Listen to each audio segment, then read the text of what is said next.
Hello everybody, welcome back to iCraft SMP, and yes, Koi is back on the server after what feels like about almost 2 weeks off of the server, literally like 2 weeks. First off, we have to thank Lukezilla for giving us all these wonderful seeds and all of this wonderful wheat. Yes, I have taken everything from his farm, whoop-de-doo, right? I am so smart, right? No, actually, I'm kind of mean here. I need some more wheat for the sheep, and so I'm stealing a bunch of it from Luke. So while I plant, I'm going to be talking about, guess what? Disneyland. Yes, that is where I was. Not entirely. I went a few other places too, but Disneyland is where I said I would be talking about. And where I think I'm going to start first is with Space Mountain. The last time I went to Disneyland, they were actually saying Space Mountain was going to shut down and was going to close. And so I got a wonderful, wonderful opportunity to jump onto probably one of the very last few rides of Space Mountain before it actually shut down. And Space Mountain, I don't know if you know this, but it's a super fast-paced, high-speed thrill ride to the point where it only takes 2 minutes. And it is, what is it? How does it go? Something like, it says right here, 47 feet per second is how fast it goes. And it's 117 feet from the bottom to the top, which is actually pretty cool. And you may not know this, but Space Mountain is actually partly buried underground in order to keep with the scale of Tomorrowland. Okay, so by the way, Luke, I don't know what happened to that. I don't have it in my inventory. I don't know where it is. Somebody might have lost it somehow. But anywho, yeah, so Space Mountain was a pretty fun ride to go on, and it turned into like practically, again, my favorite ride. And they turned Space Mountain not into Space Mountain, they turned it into Hyperspace Mountain. Hyperspace Mountain. What is Hyperspace Mountain, you ask? Well, it's tied to the Star Wars series, and that is something that they did. They made more of Tomorrowland Star Wars themed. And I gotta give him a lot of credit for doing this, because half of Tomorrowland is practically Star Wars themed, and the other half of Tomorrowland gets tied with like Buzz Lightyear, gets tied with a few other random details. So what's really cool about Space Mountain is now it's essentially Hyperspace Mountain, to where you fly and you do space battles. Yes, so you're actually doing space battles in Hyperspace Mountain, and they have these really cool projectors now, where it projects the scenes and pretty much anywhere, which is really cool. So you can't actually see where the video is coming from, and it looks practically like live TV. And Hyperspace Mountain is probably the first ride we jumped on, followed by Star Tours. Now, if any of you guys have ever been to Disneyland, you guys will know Star Tours, and I gotta get to bed. You guys know Star Tours, and Star Tours has been completely revamped. It's no longer the same ride. I gotta give it amazing kudos for that. They changed the ride up immensely. Okay, so Star Tours has totally turned into a much more fast-paced ride, a much more high-octane, high-energy type of ride, and I'm like, oh my god, this thing is so much fun. So I highly recommend you jump onto Star Tours, Space Mountain, and a few other ones. And we also went to one called Path of the Jedi. Path of the Jedi is essentially a movie film thing. I asked them, I was like, how long is this ride? And they're like, it's 12 minutes long. I'm like, oh, okay, 12 minutes long. That's good to know. And what I didn't realize what they were doing with that is they took every single Star Wars film you can ever watch, and they found a way to conveniently condense all the films so it's actually watchable and you actually understand what's going on in 12 minutes. I'm not kidding. They took every film all the way to Rogue One, and you actually know what's going on in the entire film. I'm just like floored by that. I'm like, this is so cool. And so Luke's gonna hate me now. Don't worry. I have a replacement. It's in one of my little chests. Let me grab it real quick. Okay, I've replanted everything. I just decided to skip ahead and just go ahead and plant everything up. And so that way it's all said and done. Anyhow, so Tomorrowland, we probably spent, I feel like, half a day in Tomorrowland. And what they have there, by the way, are what they call fast passes. And the fast passes, the way those work is they work by having the ability to, yes, you come with me, having the ability to jump on a ride. But the fast passes, work by having you delay your ride by like about an hour or so, and they have limited tickets, so you can't just like fast pass your way onto any ride, whatever. You actually have limits onto how many fast pass rides you can actually do. And so that's actually a neat way to go. So pretty much the more popular rides are like this. Oh, good. Lucky me. And I seem to have gotten another one there. Okay, you and I, we're going this way. Over here. There we go. We got you right here, buddy. We got you right in here.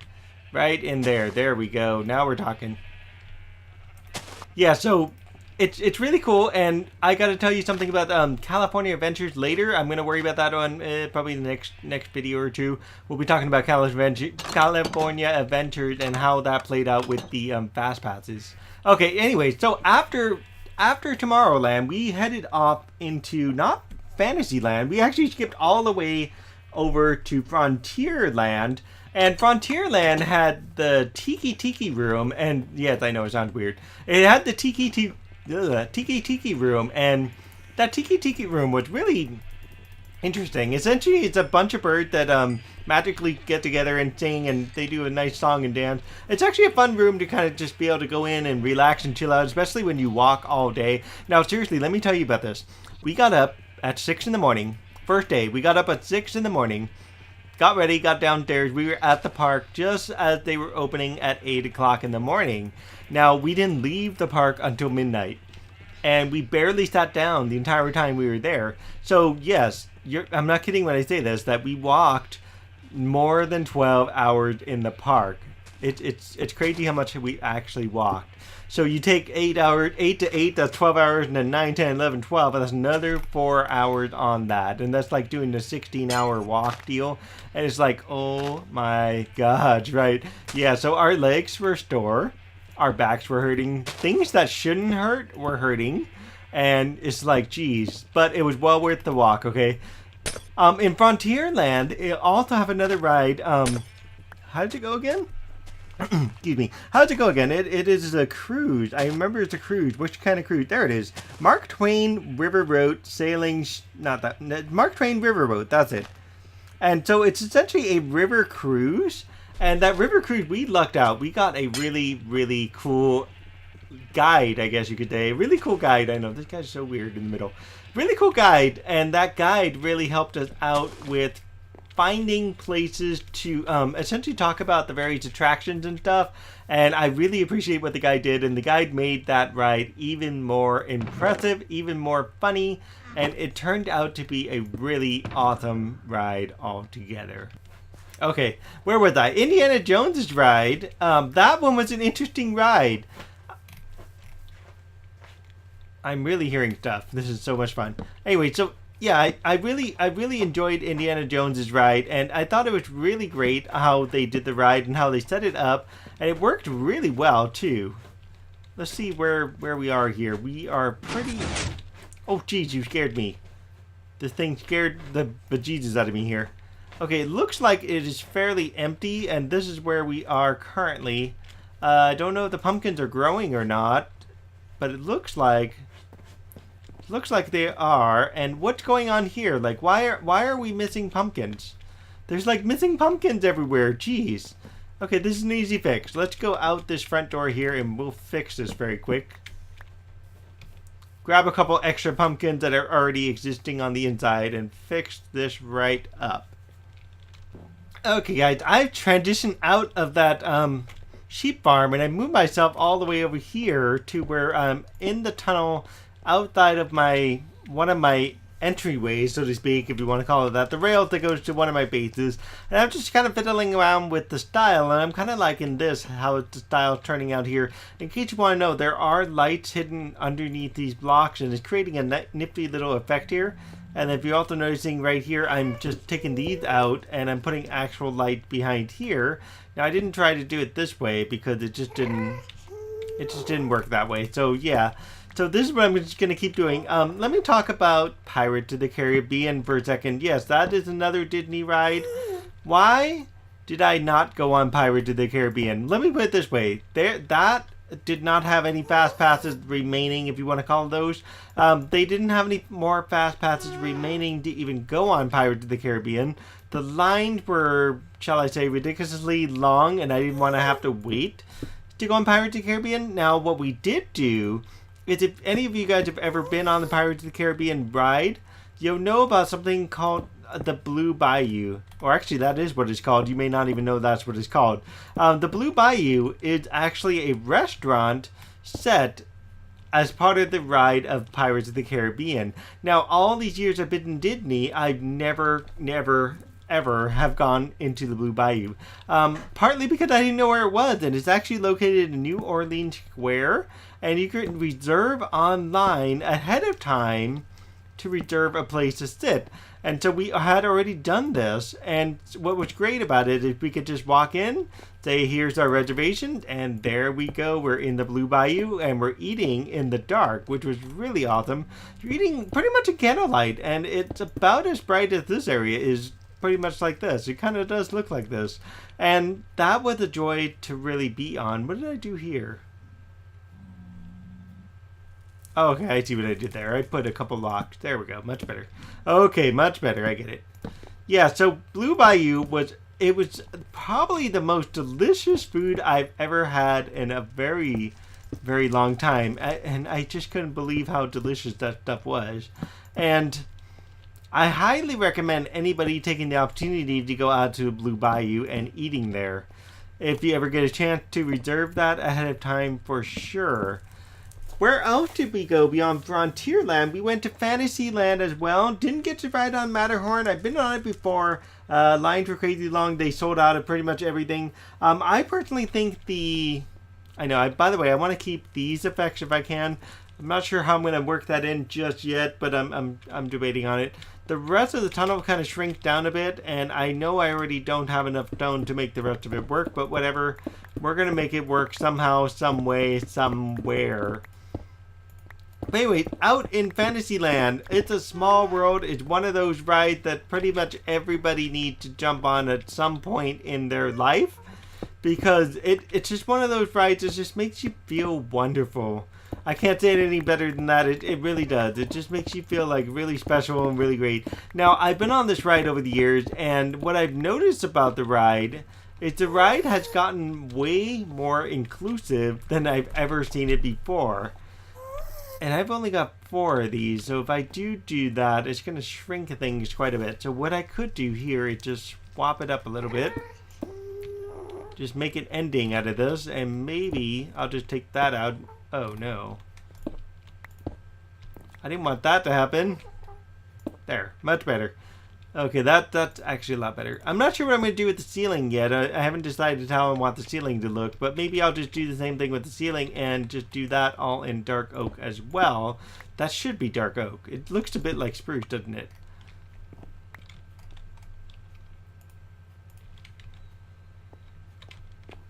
Oh, I'm just realizing something. I didn't realize it did this. What happens if I do this? Oh, that's nice. Okay, let's just do that. That will cover it pretty well. And we'll take this out and swap it out with one of those.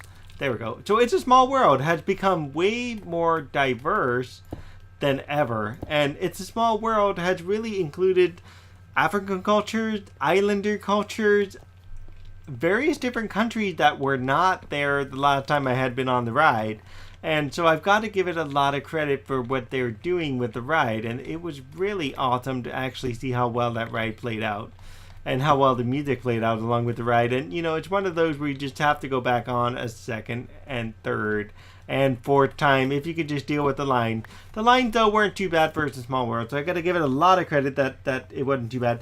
We pretty much went all over. And, of course, if you had to say it, the coup de grace of the entire Disney experience is staying until you can see the electric parade.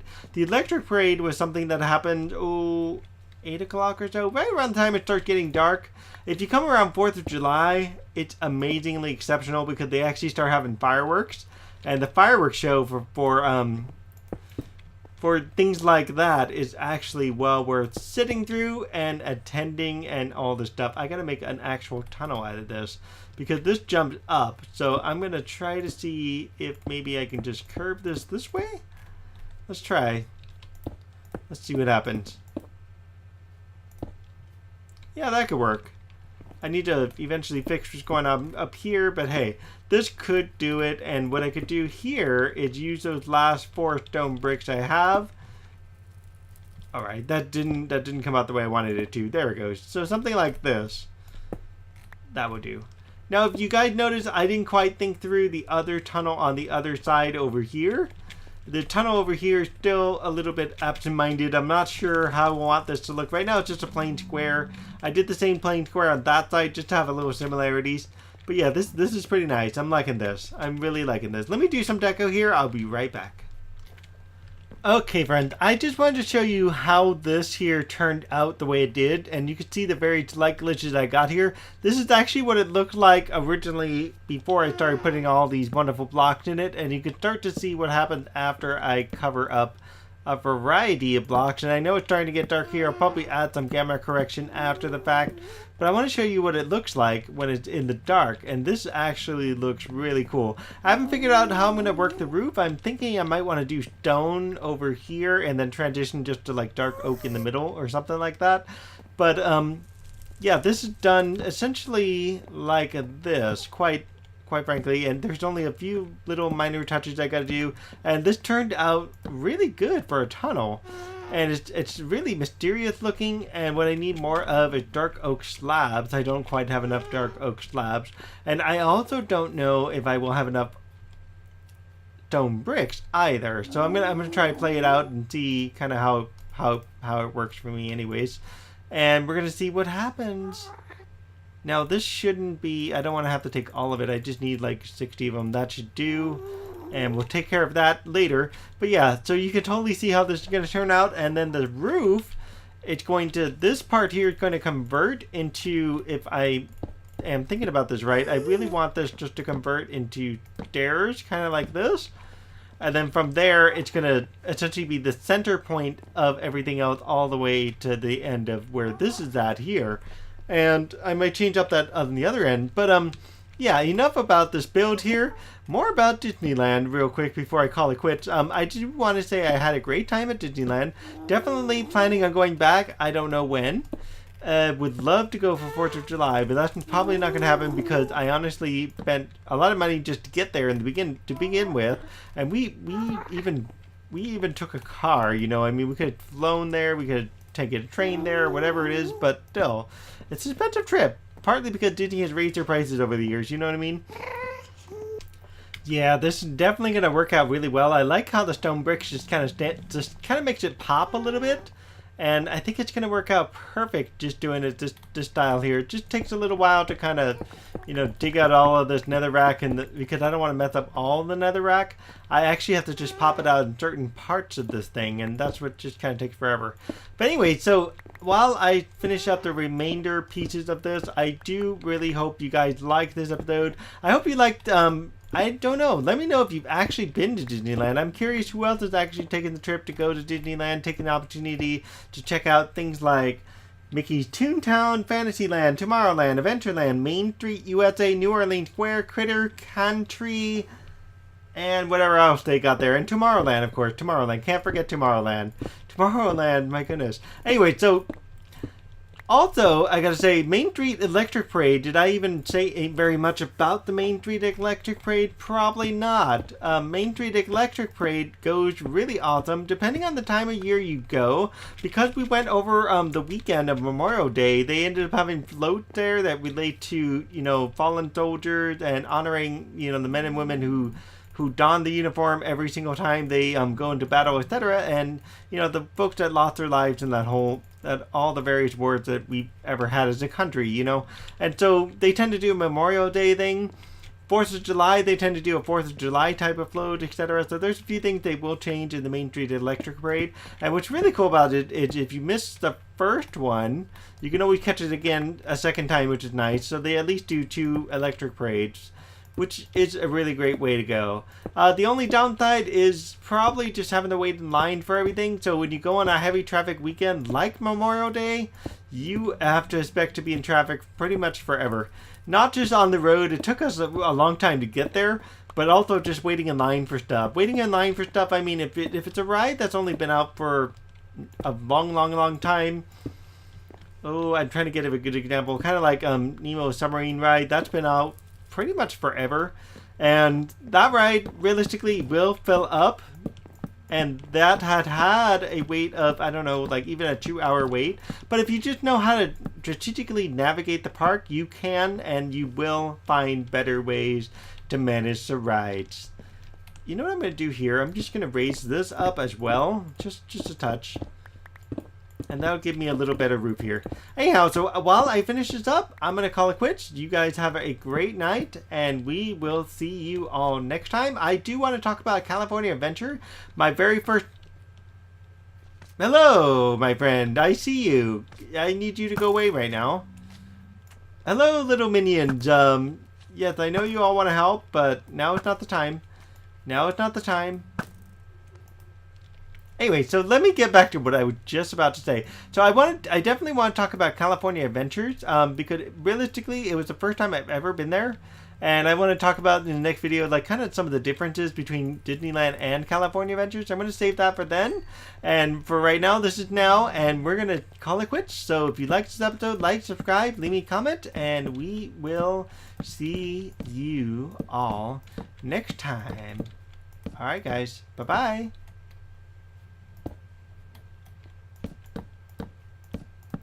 And the last piece, and we're done, folks. Check it out. It looks awesome. I wonder if I should change this.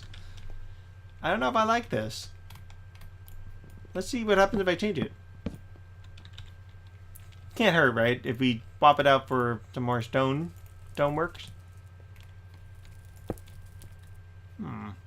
I don't know. I'll have to sit on that one. Oh no, I just filled up a bunch of the melons. Someone did a bit of it in the beginning, so now these chests are actually empty. They're slowly refilling bit by bit. I got some free food out of it. And the pumpkin, oh geez, some of them are ending up over here. Okay, I gotta fix that then.